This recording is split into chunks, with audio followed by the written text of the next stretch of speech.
Indrakumar sir പറഞ്ഞു, ഇപ്പൊ പുതുതായിട്ട് ആരും വന്നിട്ടുള്ളവരോടാണ് ഞാൻ പറയുന്നത്. ഇന്ദ്രകുമാർ സാറിന് ഒന്നും മനസ്സിലായിട്ടില്ല അവിടെ. ഞാൻ നിർത്തി.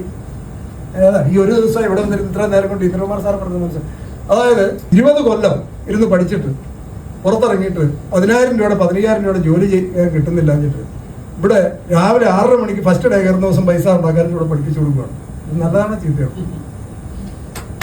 അവിടെ കിട്ടിയില്ല. ആദ്യ ദിവസം മാർക്കറ്റ് താന്നിട്ട് ഇങ്ങനെ മേടിച്ചൊക്കെ അവിടെ ഇരിക്കുക, വിൽക്കാൻ പറ്റിയില്ലെന്ന് പറഞ്ഞിട്ട് കരയുന്നില്ല. ഇങ്ങനെ മേടിച്ചൊക്കെ അവിടെ ഇരിക്കുകയാണ്.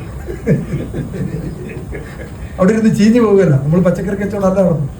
ട്രേഡിങ് എന്ന് പറയുന്ന സാധനം നമ്മൾ എല്ലാവരും ഇവിടെ നടന്നുകൊണ്ടിരിക്കുന്ന എല്ലാം ട്രേഡിംഗ് അല്ലേ? ഏതാ ട്രേഡിംഗ് അല്ലാത്ത? ഇത് ട്രേഡിംഗ് ആണ്. ഈ ഹോൾ അവർ വിൽക്കുക നമുക്ക് ഇന്നത്തേക്ക്. അത് ഫുഡ് ട്രേഡിംഗ് ആണ്, പച്ചക്കറി ട്രേഡിംഗ് ആണ്, ബേക്കറി എന്ന് പറയുന്ന ട്രേഡിംഗ് തന്നെയാണ്. അല്ല ഇതാണ് വലിയ പുതിയ സാധനമൊന്നുമില്ല. ഇത് ക്രിപ്റ്റോ കറൻസിയാണ് ട്രേഡ് ചെയ്യുന്നത്. അതിന്റെ അഡ്വാൻറ്റേജ് എന്താണ്? ഇത്തിരി അഡ്വാൻറ്റേജ് ഉണ്ട്. അതാ കാര്യം ഞാൻ പറയുന്നത്. നിങ്ങളെല്ലാവരും നമ്മൾ വിഷ്വലൈസ് ചെയ്യേണ്ടത് നല്ല ഗ്രൗണ്ടിൽ ചെന്നിട്ട് മുകളിലേക്ക് രാത്രി നല്ല നക്ഷത്രമുള്ള സമയത്ത് മുകളിലേക്ക് നോക്കുക. ഈ നക്ഷത്രങ്ങളെല്ലാം തെളിഞ്ഞ് നിൽക്കുന്നത് മുഴുവൻ നിങ്ങളുടെ താഴെയുള്ള ഒരു മൊബൈൽ പിടിച്ചുകൊണ്ട് ട്രേഡ് ചെയ്തിട്ടിരിക്കുകയെന്ന് വിചാരിക്കുക. നിങ്ങളുടെ വീട്ടിൽ മാത്രം പൈസ ഒന്ന് കയറാൻ പോകുന്ന ആലോചിക്കുക. ലോകം മുഴുവനുള്ളത് ഈ നക്ഷത്രം മുഴുവൻ നിങ്ങളുടെ താഴെയുള്ള ഒരു മൊബൈൽ ഫോൺ ഓൺ ആക്കിയിരിക്കുന്നതെന്ന് വിചാരിക്കുക. ഇതാണ് ബിസിനസ്. ലോകം മുഴുവനുള്ള ആൾക്കാർ നല്ല ഗ്രൗണ്ടിൽ പോയിട്ട് നമ്മളിലേക്ക് നോക്കുക. വേറെ എന്ത് ബിസിനസ് ആക്കാൻ പറ്റും? ഒരു മൊബൈൽ ഫോൺ മതി ലോകം മുഴുവൻ ബിസിനസ് ചെയ്യാൻ പറ്റും. ഈ സ്കില്ല് പഠിച്ചെടുത്തിട്ട് ഞാൻ നിങ്ങൾ ജർമ്മനിയിൽ ഇരിക്കുന്നവരോട് രാവിലെ ഇവിടെ ചാർട്ട് കെട്ടി കഴിയുമ്പോൾ ജർമ്മനിൽ അങ്ങോട്ട് അയച്ചു കൊടുത്താൽ അവിടെ ജർമ്മൻ ഭാഷയിൽ വേറെ ക്രിപ്റ്റോ ഒന്നുമില്ല. ഈ സാധനം ജർമ്മനിൽ വർക്ക് ചെയ്യും. ചൈനക്കാരന് അയച്ചു കൊടുത്താൽ ചൈനക്കാരനോട് ചെയ്തു.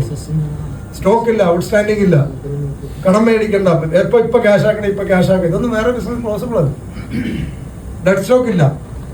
വിൽക്കണം എന്ന് വെച്ചാൽ മേടിക്കാൻ ആളുണ്ട്. എത്ര ബിസിനസ് ഉണ്ട്? മാർക്കറ്റിംഗ് ആണ് ഏറ്റവും വലിയ പ്രശ്നം. ഏതൊരു കമ്പനി ഫേസ് ചെയ്യുന്ന ഏറ്റവും വലിയ പ്രശ്നം ഉണ്ടാവും. പ്രൊഡക്റ്റ് ഒക്കെ ഉണ്ടാക്കാൻ പറ്റും, മേടിക്കാൻ ആളുണ്ട്. ഇത് മേടിക്കാൻ ഇപ്പൊ തീരുമാനിച്ചാൽ ഒറ്റ ചെക്കരുത്, സാധനം കഴിഞ്ഞു. ഇല്ല വേണ്ട, സെല്ലോട്ട് ഇട്ടിട്ട് ഇരുന്ന ക്ലീനിങ് വെച്ച പരിപാടി കഴിഞ്ഞു. നമ്മൾ പോലും അറിയണ്ട. വേറെ എന്ത് ബിസിനസ്സിനകത്ത് നടക്കും?